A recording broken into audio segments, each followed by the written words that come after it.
Podsters, it's December, and you may have heard of the 12 days of Christmas. Well, today, here on Unmute Yourself, the podcast, we are talking about 12 ways, not days, to thrive in 25. So this is 12 steps, 12 keys, 12 things, 12 tactics, whatever you want to call them. 12 things you can do to thrive in 25. So here's 12 things you can do. 12 ways to thrive in 25, according to me. I need to give you that disclaimer.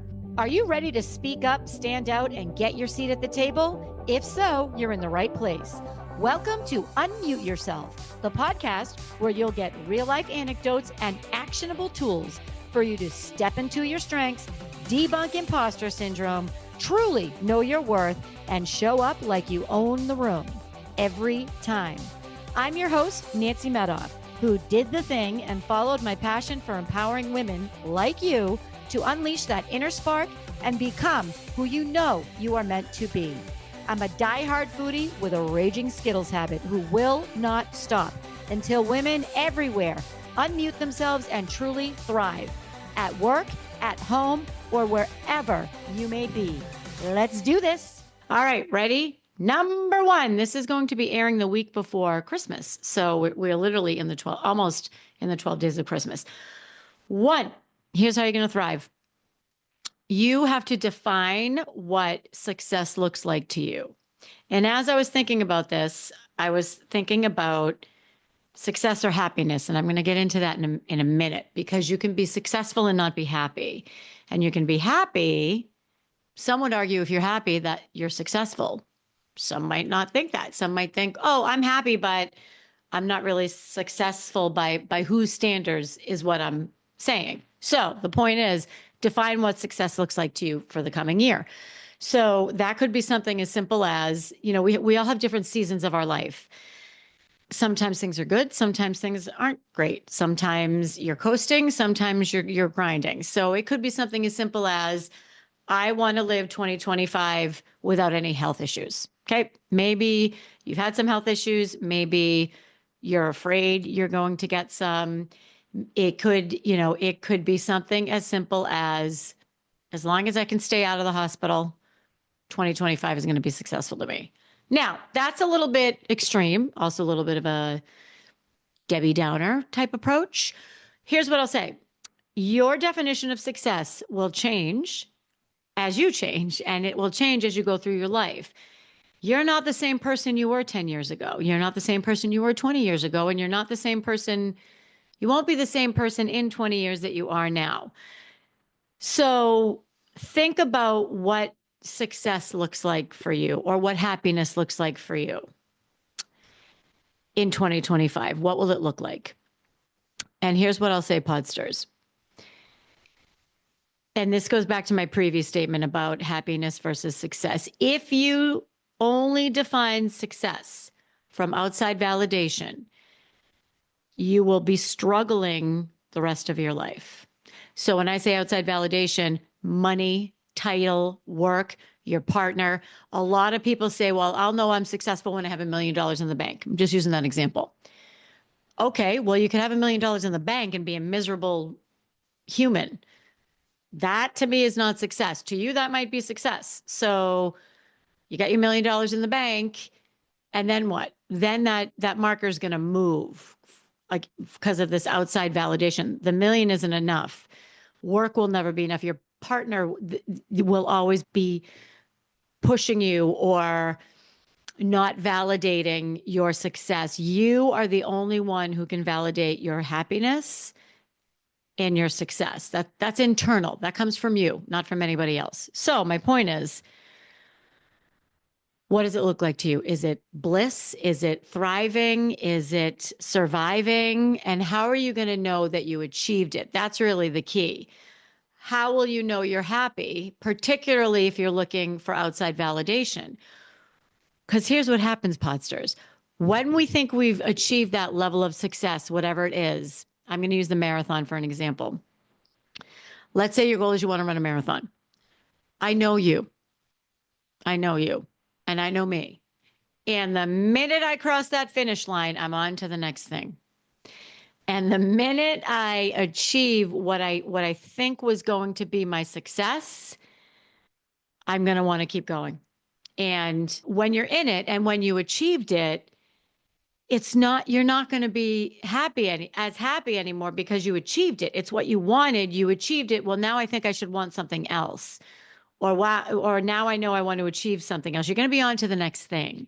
So my point is, define what it looks like to you. And then when you achieve that, take a minute and enjoy the fact that this is what a year ago, 5 years ago, you said was going to make you happy. Now you're there. How you doing? Check in with yourself. I think that's really what I was going to say. It sounded a lot better this morning as I was on the treadmill, but I'm going with it. All right. So define what success looks like to you. Number 2, enlist support. Now, I'm not talking about your admin. I'm not talking about your project manager. I'm not even talking about coaches. I'm not talking about tactical support. I'm talking about support for your objectives, emotional support, energetic support, spiritual support, however you want to call it. So I'm not talking about, well, I'm going to show up on Mondays and I'm going to go for a walk with you, whatever. That's not what I'm talking about. I'm talking about validation. Does this sound right?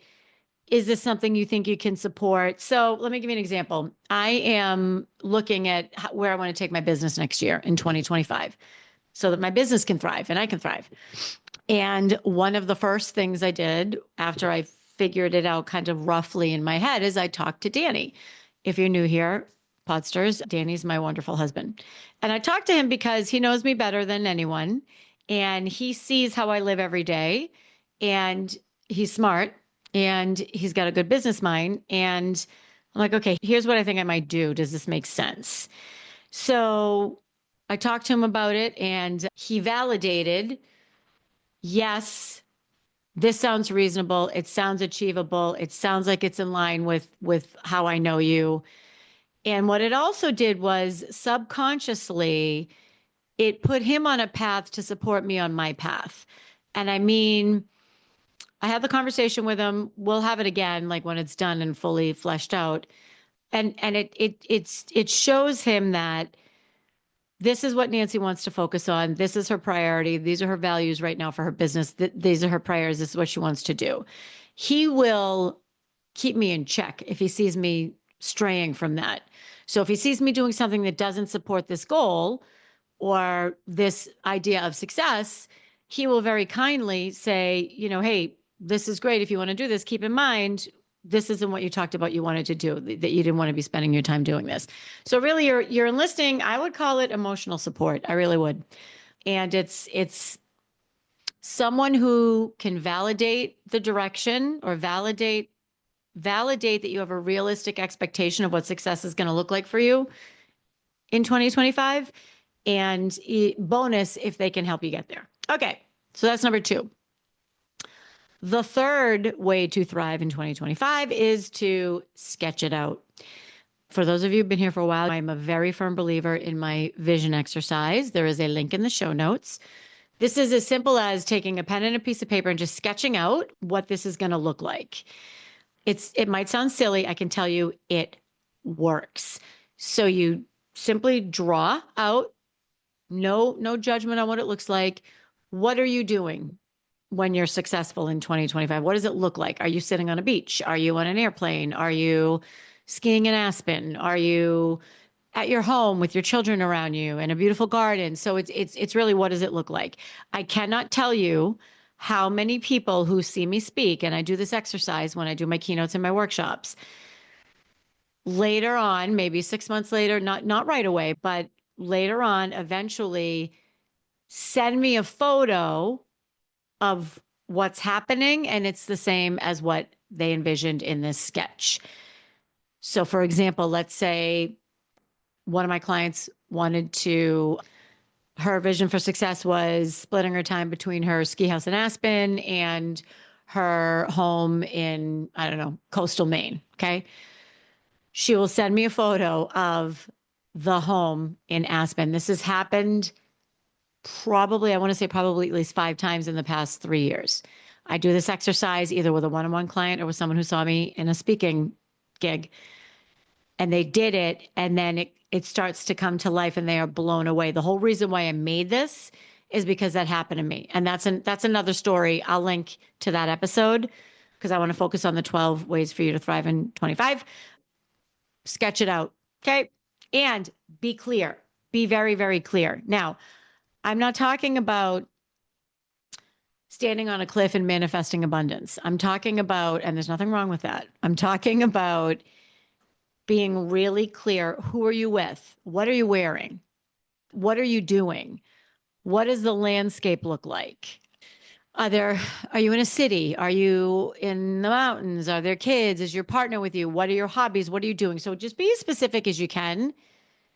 It is incredibly powerful how much visualizing this and putting a pen to paper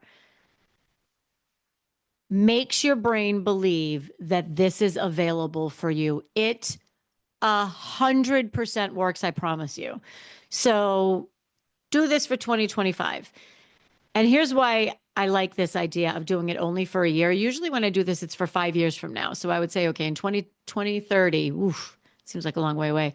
In 2030, what does your life look like? What I like about 2025 is it is really achievable. This is in the next 12 months. Here's what I want to be doing. So you have to be pretty realistic. You can still aim high.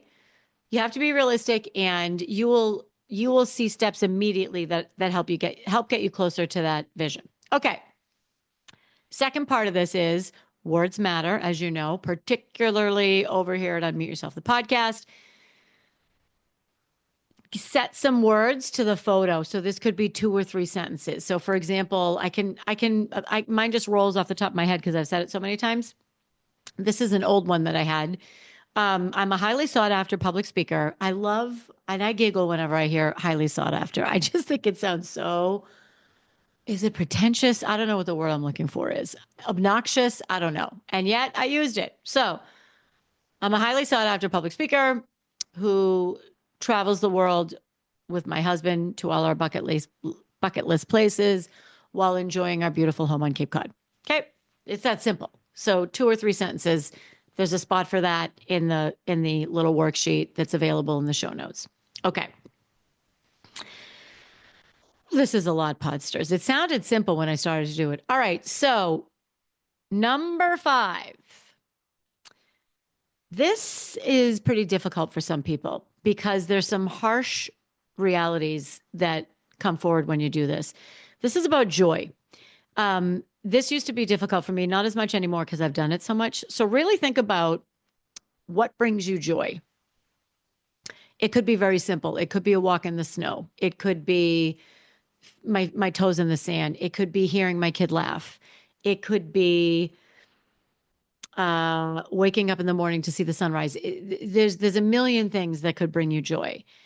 Here's where the hard part come in, is to think about what is not joyful for you. What is not bringing you the joy? What is the opposite of what success looks like for you and how you're trying to feel? This could be a job. It could be a habit.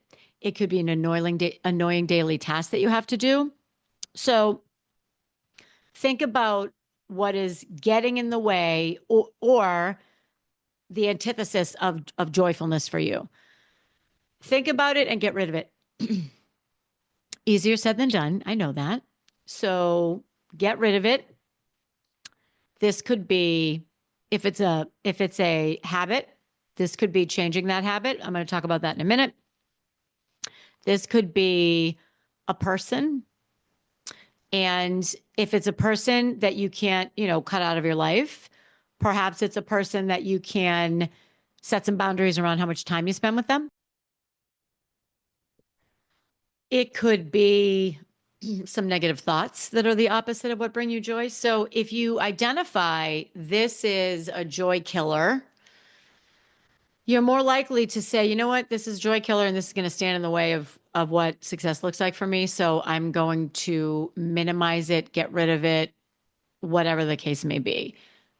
I'm going to give you the habit example right now. So I used to work out every morning immediately. So I get up at 5 or 6 and I would quietly go down to the treadmill, work out my workout would be done by 7:30. Done. Workout done. Coffee, already a couple coffees in, ready to go. Well, then I moved down the Cape and by the way, for those of you who aren't from New England, down the Cape is Cape Cod. So then I moved to Cape Cod and we have a really peaceful little spot of land. My house is very, in my opinion, very warm and welcoming. I love to sit down in the morning, slowly enjoy my cup of coffee with a candlelight, look out over my yard at the woods. Sometimes I'll journal. Sometimes I'll, plan out my day, whatever the case may be. And I love doing that. What happens though is the next thing I know, let's say I do that at 5 or 6, now it's 7, maybe 7:15. Then I haven't really worked out yet. I'm like, okay, well, I'm just going to do this one thing and then I'm going to go work out. Next thing you know, it's 9:00. I'm in my day. I mean, I work, 9:00, I'm already 2 hours in or an hour in to my work day and I didn't work out. So here's what I did. This is why I'm telling you like how to get rid of it. And this sounds really, really, really simple because it is. So this one little change made the difference. And this is recently, this is over the past few weeks. So what I didn't tell you is when I'm down drinking my coffee and writing in my journal and lighting my candle and looking out at my beautiful yard and the woods and, all the beautiful things, I'm still in my pajamas. So I come down in my, nice comfy PJs. And that's why I keep going. That's why I just keep going. And I'm like, okay, well now I'm going to go do this and I'm going to do that. But I'm comfortable. I don't want to change. So what I do now is I put on my workout clothes before I even leave my bedroom. My workout clothes are on. And that way, that's already done. All I have to do is throw on my sneakers. So you know all the hacks, right? If you want to work out in the morning, you're not a morning person. A lot of the experts say lay your clothes out the night before. Fine. I don't really need to do that. Mine are pretty easy to find. For me, it's have them on before I even leave the bedroom in the morning. If it's you want to eat healthier, it's meal plan. If it's you want to eat healthier, it's meal plan and then meal prep. Like block out the time to prep the meal. So all of this is to say, think about what's not bringing you joy and get rid of it. So for me, it was getting rid of this habit of there's my phone. Okay, sorry, Jen. It was getting rid of the habit. So for me, it's getting rid of the habit of going downstairs in my pajamas. Because while in the moment it's joyful, I don't need to do it every day. It keeps me away from my goals. Anyway, I got rid of it. So that's what I'm saying. Okay. Number 6. I like this one a lot. Ritualize a check-in, like a progress check-in. And it can be with yourself. It can be with a friend. It can be with a business partner. And I'm using the word ritualize on purpose. So I love this word. For me, ritualize or ritualizing something makes it helps me take a mundane task or something I don't want to do and make it enjoyable. For example, paying bills. If I don't want to pay my bills, sometimes I'll light a fire. I'll sit on my comfy couch and I'll throw all my bills in the fire. I'm only kidding, Podsters. I will light a fire. I'll sit on the couch. I'll get really comfortable, have some tea, and I'll pay my bills because it's everything else I love to do. All right. So now I'm paying bills. It's not as bad. So ritualize a check-in. So it could be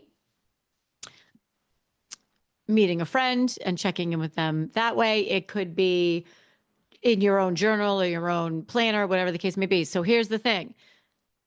Ritualize this or create this check-in with no judgment. We don't judge here at Unmute Yourself, the podcast. We don't have the luxury of judging other people.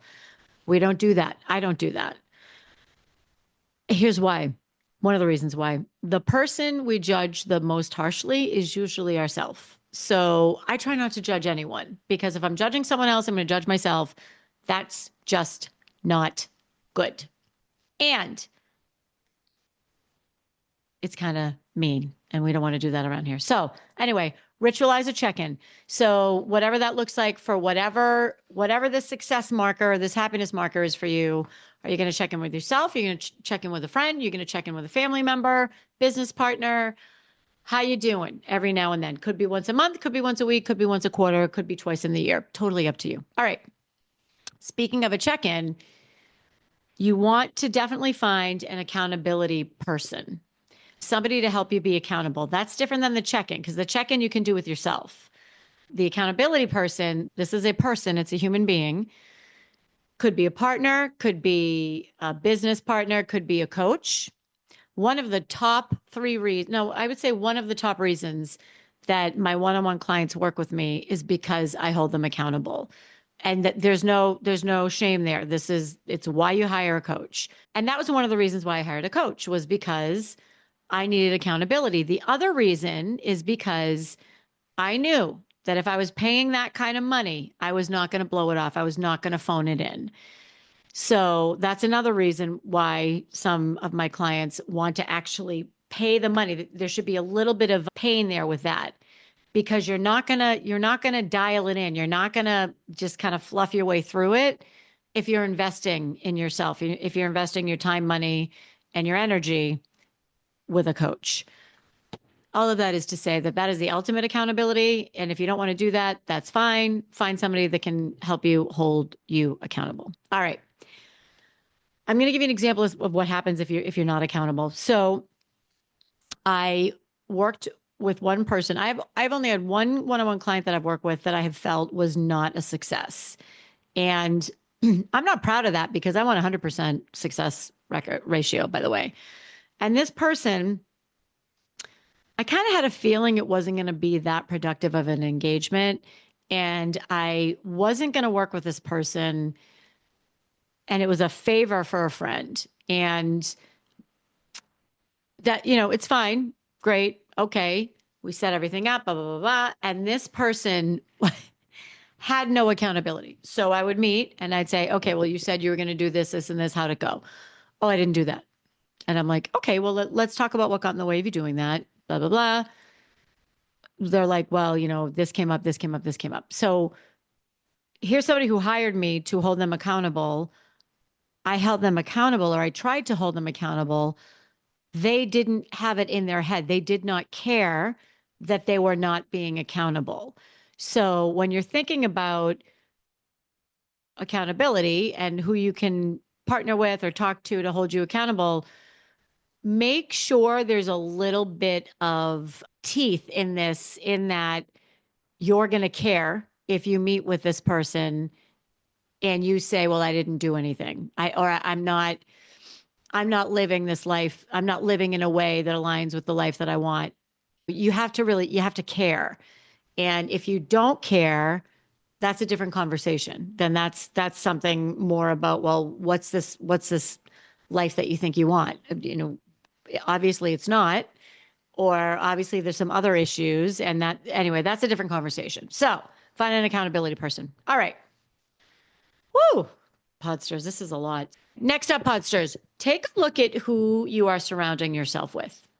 And I'm gonna break this into two parts. I'm gonna talk professionally and I'm gonna talk personally.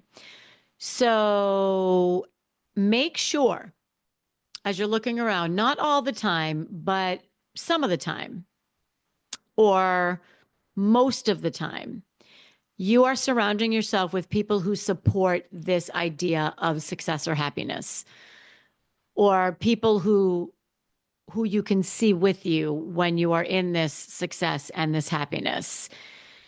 If the people that you're surrounding yourself with have different values, they're not an energetic match, if you will. And I'm not talking about introvert versus extrovert. I'm talking about if you're with them and you feel that they're draining your energy or something just feels off. If you think maybe you've outgrown some of these people, the only way to really, really achieve pure bliss and happiness and success is to be really rigorous with, and a little ruthless with your time and your energy, because you only have a finite amount of it and you can't get it back. And once it's gone, it's gone. So just take a look around and assess that. So professionally, okay. The minute you level up your network, you will attract and bring in a whole different level of success. I have seen it time and time again. I've seen it myself. I've seen it with my clients. I've seen it in my companies throughout my career. You can have some really significant successes, really significant. And if you haven't leveled up, you'll enjoy that success. And okay, great. You'll enjoy that success. And here you are still playing at this level. Okay. So there was like a spike and then you're back down again to your level. If you are leveling up your network professionally, and I don't even like leveling up because it's not better. It's different. It's people that are different, people that are more aligned with this life that you want. So if you're with those people and surrounding yourself with those people and you have this big success, whatever it may be, maybe you get an interview on a TV show or something, or maybe you get a great podcast interview. That that one success will be the springboard to launch you into the next level of success. And that's the difference. That's the difference is once you have that one thing that happens that's different and significant, you keep going. You keep going higher and higher and higher. And you keep going higher and higher and higher because the people that you're surrounding yourself with are opening doors for you or giving you other ideas based on what just happened. So it's a game changer. It's a game changer. Okay, let's talk about who you surround yourself with personally. It is hard to make new friends as an adult. And I know this because I have moved several times throughout my life. And it's hard. And it's not that people are bitchy, it's because people are busy. There's a difference. We're busy now. We're not in our teens or young 20s anymore. There's a lot going on. People have families, people have children, people have big jobs, all kinds of things. So when you're looking at who you're surrounding yourself with personally, here's something that's, I think, really kind of cool. Think about, are they aligned with how you want to live, who you want to be, what your values are? And I have a whole values exercise. I'll link to that episode as well. This is kind of cool because this is one of the last episodes of the season and it's tying in like everything we talked about.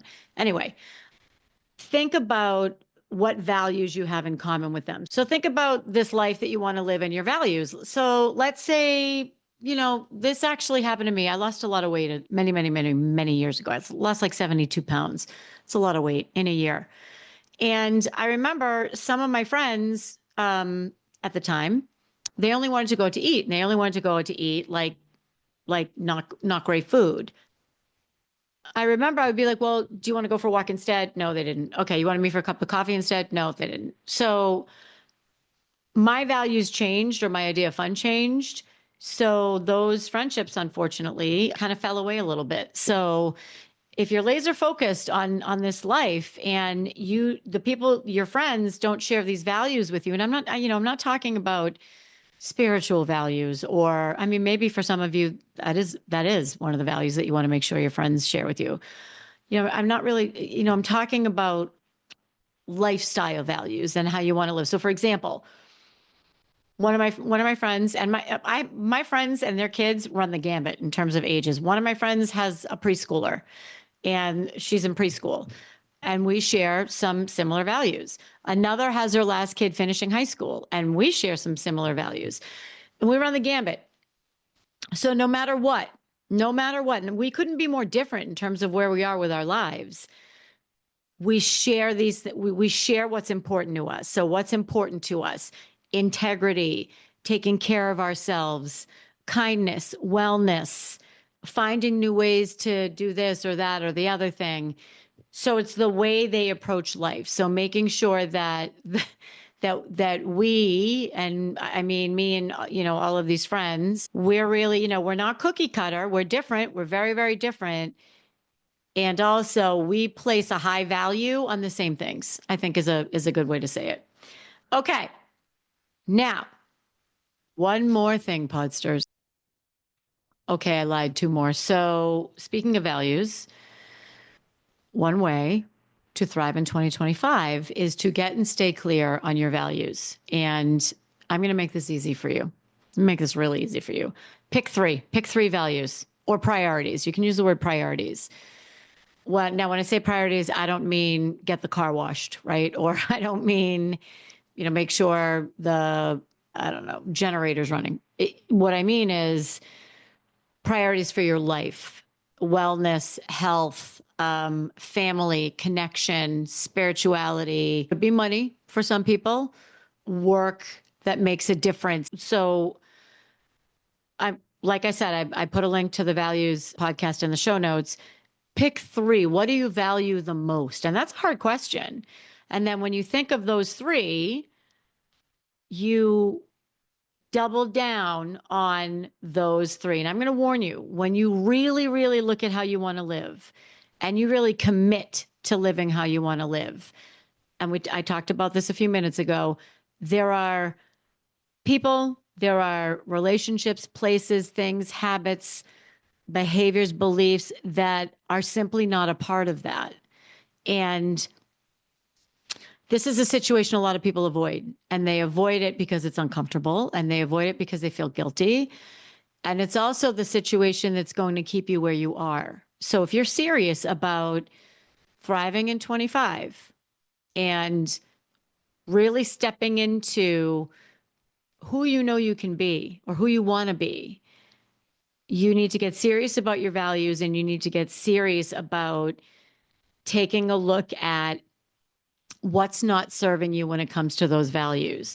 Because like I said, they keep you where you are. So you can't complain about a toxic boss and keep going into work every day. And I actually say this because this happened to me. You have choices, and they might not be the best choices. They might not be ideal choices. If you are sitting here saying, I want to be happy at work, and you know that you can't be happy at work because of your boss, let's just say, then understand that's your boss. They're not going to change. They're not going to change. So the only thing you can do is either not let them get to you, which is very difficult, or change your environment. And I went through this, and I wanted to support my boss, and I wanted to believe that she was a different person, and I wanted to believe that she was better. And she simply wasn't. She was who she was. And it was a lot of strife, and it was a lot of just miserable living until I left, and until she was no longer in my life. So that is kind of a Debbie Downer way of saying, once you get clear on those values, you got to hold them close, and you can't compromise them. You cannot compromise them. You can't. You can, and then you'll keep going through life the way you've been going through it, which might be fine. We didn't say here's 12 steps you can take to be fine in 2025. We said here's 12 ways you can thrive in 2025. Okay. Last but certainly not least, this is a good one. I'm going to try not to sound like a self-proclaimed guru on top of a mountain here. Learn to forgive, or forgive more. Think about when you're mad at someone, or think about when somebody constantly disappoints you. Think about when somebody really disappoints you, and time again, they disappoint you. Yes, you deserve to advocate for yourself, and you should. And when somebody obviously continuously does you wrong. So what happens with me is I want to forgive them because I believe that people have the best intentions. I do. I don't think, somebody that, transgression after transgression after transgression. I don't really believe people do that on purpose. I don't.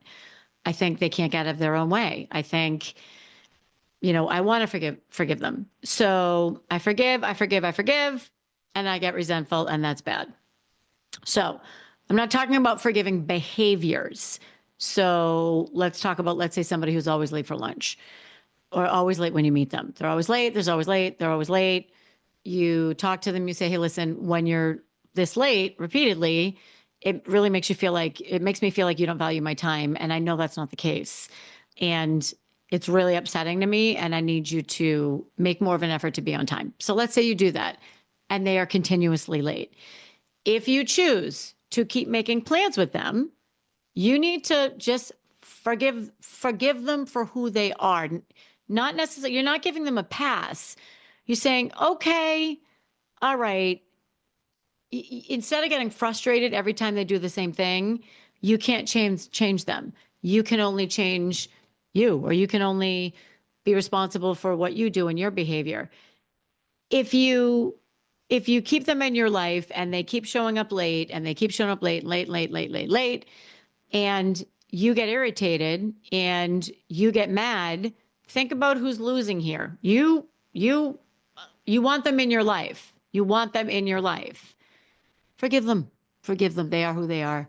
They are who they are. It's kind of actually similar, maybe not to the Mel Robbins, let them, but maybe not. Anyway, because holding on to anger and holding on to resentment, there is a quote about something about holding on to hot coal. You hold on to it and you're the one that gets burnt. So just let it go. Let it, again, I'm not saying don't stick up for yourself. I'm saying carrying a grudge can be really heavy, and that's not a way to thrive. So if you don't want to forgive someone and you don't want to tolerate that behavior, then okay, have the conversation and move away from that person. I mean, move away from that relationship. Don't have them in your life anymore. If you choose to keep them in your life and they keep doing these things, you got to forgive them because they're in your life and they're not going to change. So you can be mad all the time, or you can just understand they are who they are, and that's it. Anyway, Podsters, I think I might have done more than 12. I'm pretty sure I did more than 12. I was really hot on these this morning. I really hope that you found one or two nuggets in there as you're going through the next few weeks when things get very busy and then slow down. This is my favorite time of year. The last 2 weeks of the year, I always take them off so that I can just relax and enjoy and go a little inward and just set myself up for success. So that's my wish for you. Happy, whatever you celebrate. Happy New Year. I don't think I'll be back before New Year. I might. I got to check the dates. But if I don't see you or hear from you, Happy New Year. We have guest after guest after guest in January. It's going to be a jam-packed January. That's what I'm going to call it. Jam-packed January in a good way. And until then, peace out. Happy holidays, Podsters. I love you. Take care. That's a wrap, Podsters. And before we go, I ask you, what's one thing from today's episode that you will use this week to unmute yourself? DM me, email me, send a smoke signal, whatever you need to do. Let me know what you're going to do differently. And if you enjoyed this episode, please share it with someone you know and leave a 5-star review on Apple. This helps me spread our message of empowerment to more people worldwide. Let's do this.